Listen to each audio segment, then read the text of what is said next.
অবশেষে তোমাদের উচ্চ মাধ্যমিকের রেজাল্ট প্রকাশ হয়ে গেল। তোমরা দেখলে উচ্চশিক্ষা সংসদ থেকে আজ দুপুর 12:30টার সময় তোমাদের কিন্তু রেজাল্ট প্রকাশ করলো। এবং এই বছর রেজাল্ট এত ভালো হয়েছে যে গত 10 বছরের যে রেজাল্ট হয়নি সেই রেজাল্ট কিন্তু এই বছর ভালো হয়েছে এবং পাসের হার কিন্তু অনেক অনেক আছে। আমি কিন্তু তোমাদের বলেছিলাম যারা একটুকু হলো লিখবে একদম পাস করে যাবে এবং পাসের হার কিন্তু অনেক বেশি থাকবে। সেই কথাটি কিন্তু হলো। তোমার এতক্ষণ তোমার বিশ্বাস করতে পারলে যে আমি বলেছিলাম এই বছর পাসের হার অনেক বেশি বেশি করে থাকবে এবং সেইটা দেখা গেল যে গত 10 বছরে যেটা হয়নি সেটা কিন্তু এই বছর শুধু কোভিডের যে ইয়ারটা বাদ দিয়ে গত 10 বছরে যেটা হয়নি এই বছরে যে রেজাল্ট হলো সেটা কিন্তু যা বলা যায় একদম রেকর্ড সংখ্যক পাস। তো যাই হোক, তোমরা খুশি হয়েছো যারা যারা পাস করেছো, যারা যারা ধরো প্রথম থেকে 10 পর্যন্ত র্যাঙ্কের মেধা তালিকা রয়েছে তোমাদেরকে জানাই প্রীতি, শুভেচ্ছা এবং ভালোবাসা এবং উষ্ণ অভিনন্দন। তোমাদের আর যারা পাস করেছো ফার্স্ট ডিভিশন, সেকেন্ড ডিভিশন বা পাস করেছো সবাইকে কিন্তু তরুণ স্যার স্টাডি সেন্টার থেকে প্রীতি, শুভেচ্ছা, ভালোবাসা এবং উষ্ণ অভিনন্দন জানাই।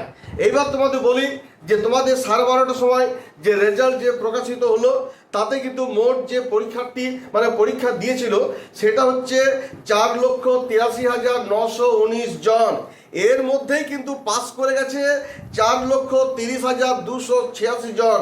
অর্থাৎ পার্সেন্টেজ পাসের যে হারটা 90.79%, অর্থাৎ অ্যাকচুয়ালি বলা যেতে পারে 91% কিন্তু এই বছর ছেলেমেয়ে কিন্তু পাস করে গেছে। বিশাল মানে রেকর্ড সংখ্যক পাস, মানে ধারণার বাইরে। আমি কিন্তু বারবার বলেছিলাম এবার কিন্তু পাসের হার কিন্তু অনেক বেশি থাকবে। আর একটু যদি তোমরা লিখেছো তোমরা একদম চিন্তা করো না, তোমরা কিন্তু পাস করে যাবে এবং যার ফলে এই রেজাল্টই বলে দিচ্ছে যে তোমরা সকালে পাস করে গেছো। যাই হোক, এইবারে যে কথাটি বলবো সেটা হচ্ছে প্রথম যে 10 জনের মধ্যে মেধা তালিকায় যারা আছে মোট টোটাল আছে তোমার 72 জন।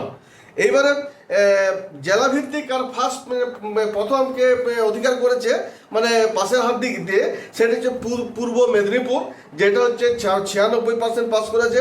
তারপর হচ্ছে উত্তর 24 পরগনা 24%, তারপরে থার্ড রয়েছে কলকাতা, ফোর্থ রয়েছে 93%, তারপর রয়েছে সাউথ 24 পরগনা ফোর্থ, পঞ্চম রয়েছে পশ্চিম মেদিনীপুর। এরকম কিন্তু র্যাঙ্ক করেছে সব ডিস্ট্রিক্ট ওয়াইজের ছেলেমেয়েরা। তো যাই হোক, তোমাদের এখন আপাতত জানিয়ে দেবো যে এই মানে 2025-এ কোন কোন স্টুডেন্টগুলো ফার্স্ট, সেকেন্ড, থার্ড, ফোর্থ হয়েছে তাদের নামগুলো আমি আপাতত বলবো। আর বাকি যে এই যে 72 জনের নাম কিন্তু বলা সম্ভব নয়। সেই জন্য দেখো, প্রথম যিনি হয়েছেন তার নাম হচ্ছে রূপায়ণ পাল। সে 500-র মধ্যে পেয়েছে 497 পার্সেন্টেজে, জানো 99.4%। এই রূপায়ণ পাল হচ্ছে বর্ধমান সিএমস হাই স্কুলের ছাত্র। আর সেকেন্ড যিনি হয়েছেন তার নাম হচ্ছে তুষার দেবনাথ। তার প্রাপ্ত নাম্বার হচ্ছে 496, পার্সেন্ট হচ্ছে 99.2%, বসিরহাট হাই স্কুলের ছাত্র। এবং যে থার্ড যে হয়েছে একজন সেটা যে রাজশ্রী অধিকার, তার প্রাপ্ত নাম্বার হচ্ছে 495 এবং তার নাম্বারের পার্সেন্টেজ হচ্ছে 99%, আরামবাগ হাই স্কুলের স্টুডেন্ট। এরপর হচ্ছে ফোর্থ যে হয়েছে একজনই হয়েছে সেটা হচ্ছে সৃজিতা ঘোষাল। হ্যাঁ, তার প্রাপ্ত নম্বর হচ্ছে 494, 98.8% সে নাম্বার পেয়েছে এবং সে হচ্ছে সোনামুখী গার্লস হাই স্কুলের স্টুডেন্ট। তাহলে বুঝতে পারলে এই যে ফার্স্ট, সেকেন্ড, থার্ড, ফোর্থ সব একজন একজন করে হয়েছে।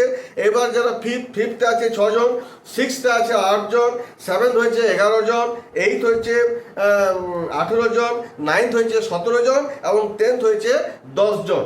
টোটাল 1 থেকে 10-এর মধ্যে আছে 72 জন।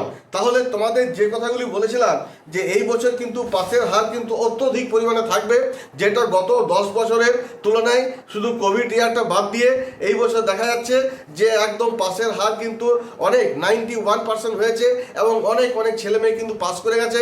তোমরা যারা চিন্তা করছিলে যে পাস করবো কি করবো না, নিশ্চয় আশা করি তোমরা সব পাস করে গেছে। তোমাদের টেনশন কিন্তু দূর হয়ে গেছে। এইবার তোমাদের কাছে আমার একটা রিকোয়েস্ট, যারা যারা পাস করলে তারা কিন্তু অবশ্যই কমেন্ট সেকশনে কিন্তু আমাকে কমেন্ট করে জানাবে স্যার আমি পাস করেছি এবং কোথা থেকে দেখছো সেটাও কিন্তু অবশ্যই লিখে জানাবে। তাতে কিন্তু আমি অনেক খুশি হব। যারা পাস করলে কোনো রকম পাস করেছো বা ফার্স্ট ডিভিশন সেকেন্ড ডিভিশন গেছো, র্যাঙ্ক করেছো, তরুণ স্যার স্টাডি সেন্টার থেকে তোমাদের সকলকে লাস্টে জানাই প্রীতি, শুভেচ্ছা, ভালোবাসা এবং উষ্ণ অভিনন্দন। আমি খুব খুশি হয়েছি, এই বছর রেজাল্ট কিন্তু খুব দুর্দান্ত হয়েছে, একদম রেকর্ড সংখ্যক সব পাস করেছে। যাই হোক, এই বলে আমি আপাতত ভিডিওটি শেষ করছি। তোমরা সকালে ভালো থাকো এবং তোমাদের মধ্যে এই পাস করার পর কেমন অনুভূত হচ্ছে আমার কিন্তু কমেন্ট সেকশনে অবশ্যই কমেন্ট করে জানাবে। ধন্যবাদ।